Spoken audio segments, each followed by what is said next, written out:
Hey Commanders fans, get ready because today we have exclusive news about our team and you can't miss a single detail. So take advantage and subscribe to the channel.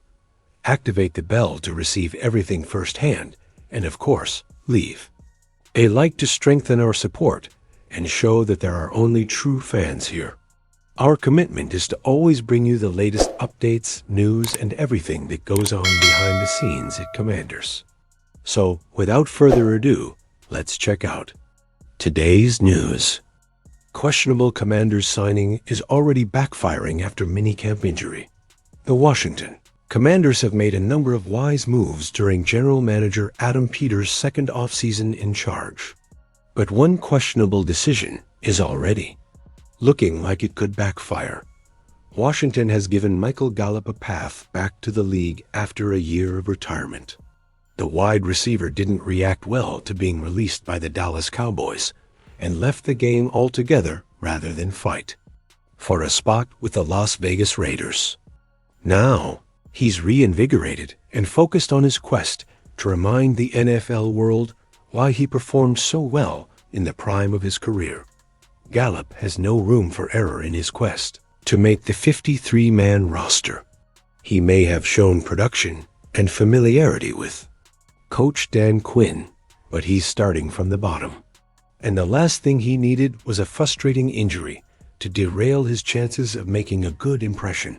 Michael Gallup's early setback casts doubt on Commanders' roster hopes. There was no sign of Gallup during Washington's mandatory minicamp. He was reportedly dealing with a hamstring strain, and the Commanders felt it wasn't worth risking him at that point.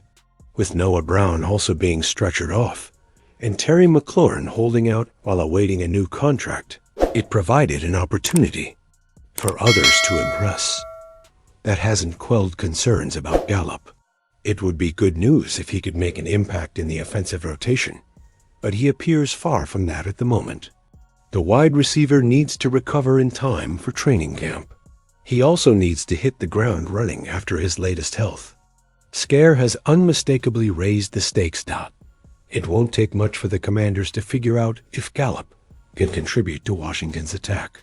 The honeymoon period didn't last long, and the hamstring issue immediately put him at a disadvantage. How he responds when the team reconvenes will be crucial. Watching how Gallup reacts to adversity will tell fans a lot about what, if anything, the Commanders should expect from the former Colorado State standout. But unless something changes quickly, Gallup's spot on the 53-man roster is in serious jeopardy. Commanders linked to wild trade for All-Pro collapse, and fans are baffled. That's taking it too far. The Washington Commanders trade market has certainly been anything but dull this offseason. But the latest rumor is overblown. Adam Peters signed wide receiver Deebo Samuel Sr. and left tackle Laramie Tunsil with the Super Bowl trade window open.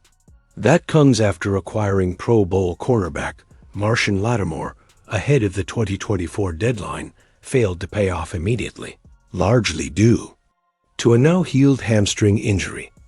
That leaves the Commanders with few assets to play for if another trade opportunity arises. That hasn't stopped one NFL analyst from linking Washington to a bold move for a collapsing All-Pro at the height of his powers. Commanders inexplicably linked to bold trade for Mark Andrews after NFL's Ian Rapoport revealed that teams were calling the Baltimore Ravens about Mark Andrews' availability. Anthony Palacios of Last Word on Sports praised the Commanders as an ideal landing spot, one that the analyst believes could give quarterback Jaden Daniels another reliable target in the passing game if the price is right. Mark Andrews is likely out of the starting lineup in this league, and it could be helpful to pair him with one of the NFC's most dangerous tight ends, as the two would be a problem for opposing defenses next season. Jaden Daniels excels at throwing the ball to his tight ends, and Andrews, paired with Ertz, looks like a nightmare for any defense trying to contain the two. The Commanders don't need another pass catcher, but this would solidify their chances of a Super Bowl appearance. Antonio Palacios this has fans on social media perplexed. Andrews was once among the best in the league. Those days are long gone, though, and it's not a position the Commanders need. The tight end unit looks strong, with plenty of depth. Zach Ertz and blocking specialist John Bates will lead the charge. Again, more is expected from 2024 second-round pick Ben Sinnott, who is in his second year of pro football. Reports emerging from Washington's off-season preparations suggest Colson Yankoff is also shaping up well. Unless circumstances change dramatically, that's the quartet the Commanders will be moving forward with next season.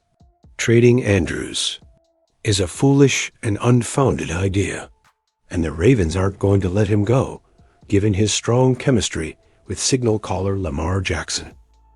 Raiders consider bold offer for Terry McLaurin. Could send valuable draft picks to Commanders. Hey, Commanders fans, a possible trade move is getting attention in the NFL and could involve none other than the Washington Commanders' top receiver, Terry McLaurin, according to a proposal made by Bleacher Report analyst Mitch Milani. The Las Vegas Raiders would be eyeing McLaurin to bolster their receiving cores and build an even more explosive offense under new offensive coordinator Chip Kelly. The analyst's idea is bold. The Raiders would send Washington a second-round and a fourth-round pick in the NFL draft in exchange for McLaurin and a seventh-round pick. This trade would put the 29-year-old veteran wide receiver alongside names like Jacoby Myers and talented rookie tight end Brock Bowers, forming a dynamic and extremely dangerous trio. Terry McLaurin, who is entering the final year of his contract, is seeking a long-term extension with the Commanders. However, so far, Washington's management has not shown any signs of urgency in the negotiations, which has reportedly caused frustration in the player to the point that he did not attend the team's mandatory minicamp. If the talks about a renewal do not move forward, the idea of a trade could indeed gain traction, and the Raiders would be an interesting destination. There, McLaurin would have the opportunity to become the main target of quarterback Geno Smith, assuming the WR1 role immediately.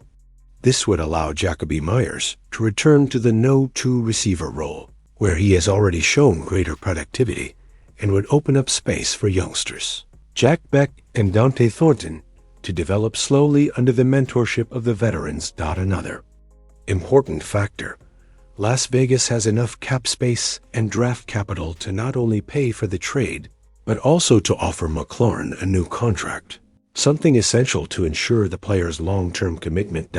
Despite all of this, many analysts still consider it unlikely that McLaurin will be traded at this point.